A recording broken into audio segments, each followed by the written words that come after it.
Texas school districts to insert Bible stories in classroom curriculums. I don't like it. Let's get into it. Walk in, chest great, we don't play. Staff talk sharp like a quiz on a Monday. Whiteboard wars, yeah, we grade all day. If you can't take that heat, stay out the hallway. Hey, this is the staff room. Say it loud, say it loud. The staff room. Let's get into it. Welcome back, everybody. My name is Dr. Matos, 16-year veteran and author, How School Leaders Motivate Teachers in Real Classrooms. And we got a topic today. Let's get into it. So, Texas school districts, pardon the interruption, team. Currently, only 16% of those viewing my videos are subscribed to the channel. We are currently on a journey to 100 subscribers. At that time, we'll have a subscriber celebration live stream where you can interact with me, watch some funny content, and enjoy each other as a community. I'm excited to hear what you all think about the channel and how we can grow as a community. So please like and subscribe, and I'll see you when we hit 100. How do you all feel about that? I'm not sure I like it. I'm not sure I like it. And as a person who is religious himself and believes a certain way, I still don't like it. I think that it could cause a lot of problems. Let's hear about what the internet says, and then let's look at what the news is saying. So here in Texas, students will soon be required to read Bible verses in class if the State Board of Education gets its way. And I'm a Christian. I was raised. I don't know if it was Bible verses or stories. I'm pretty sure it was just specific stories in the church, and I think this is wrong on so many levels. Here it is. This is the list of 300 books for kids kindergarten through 12th grade. And if this looks like a lot, you are not alone. Teachers have said that it is pretty much mathematically impossible to teach the entire list in a single school year. Right now, I don't think we should be making changes in this sense. What I think we should be focusing on are re-instructing foundational skills to boost our literacy rates. Right now, our literacy rates are a problem. Incorporating new content that could potentially be higher order content, I don't believe is efficient.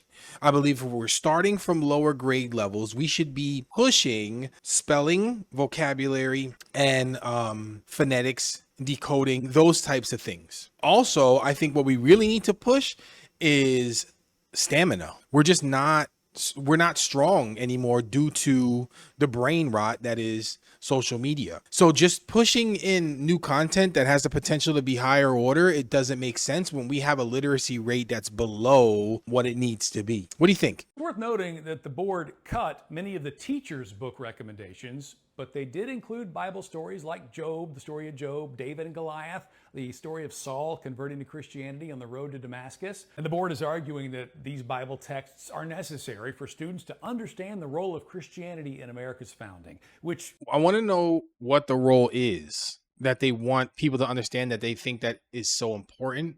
I think that people can also argue that there are other beliefs that would show the same sentiment than to other religions. I'm not saying that there's a single right religion. What I'm saying is that diversity is huge within the classroom. So if you have diversity and you take a singular approach, you're going to have pushback.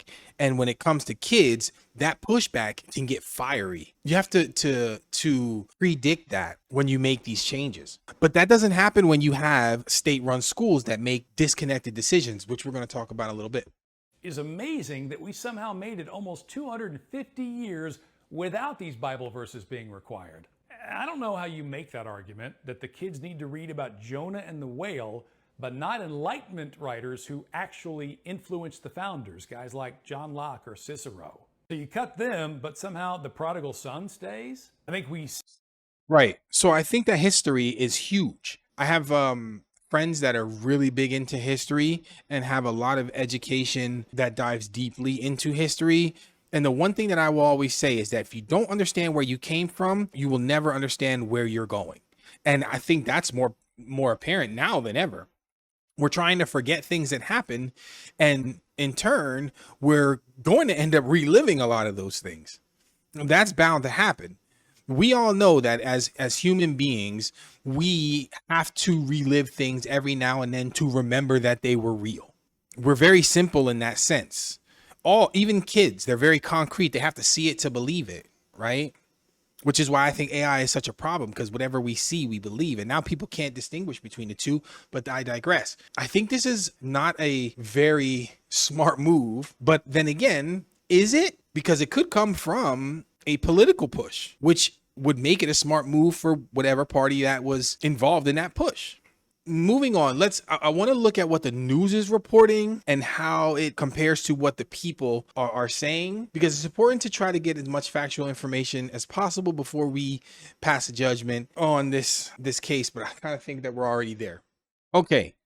So CBS News is reporting that they're going to be implementing, or they would like to implement, certain biblical stories into the curriculum reading. The second paragraph here talks about how all stakeholders were involved in the discussion. I don't know how representative of that those stakeholders were, or representative of the population those stakeholders were, but let's just say that they were reflective of the local neighborhoods. It says that the debate that they were having was about K-12 schools, and it was a part of widening efforts in the U.S. to incorporate religion in schools, mostly in Republican-led states, driving legislation and legal action. I bet you that legal action comes from parents as well, because I feel like that's something that they would be concerned about. So nationally, President Trump has pledged to protect and expand religious expression in public schools. And Texas, a red state that is home to about 1 in 10 of the nation's public school students, often helps set the agenda. Texas became the first state to allow Champlains in 2023, and just last year, a Republican-led mandate that the 10 Commandments be displayed in public schools, which took effect in the state, although around 24 districts took them down because of a lawsuit. Now, that is very, very true. And I could have said that was going to happen, because what happens is parents sue, and we've been expressing this to you for quite a while. I don't care what laws you put in place. When it comes to having certain freedoms and certain constitutional rights, people are going to sue if they don't like it.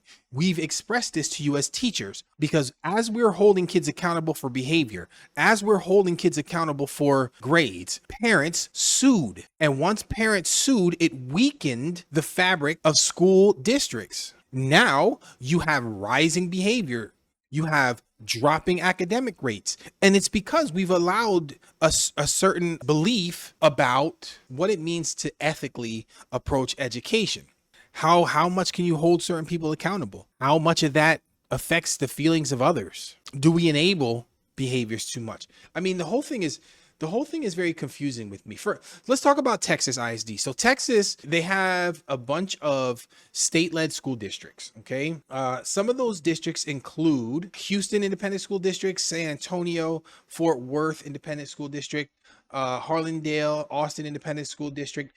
All of these districts were local or county districts, and then they got converted into state districts for whatever reason. You know, they could have been underachieving, they could have been struggling in other ways. I don't know. Once that happens, they standardize everything, because that's the only way that you can make decisions from a distance like that. You have to standardize everything so that you can quantify everything that you're seeing. The problem with that is that you get people that come in, for example, I believe it's Mike Miles.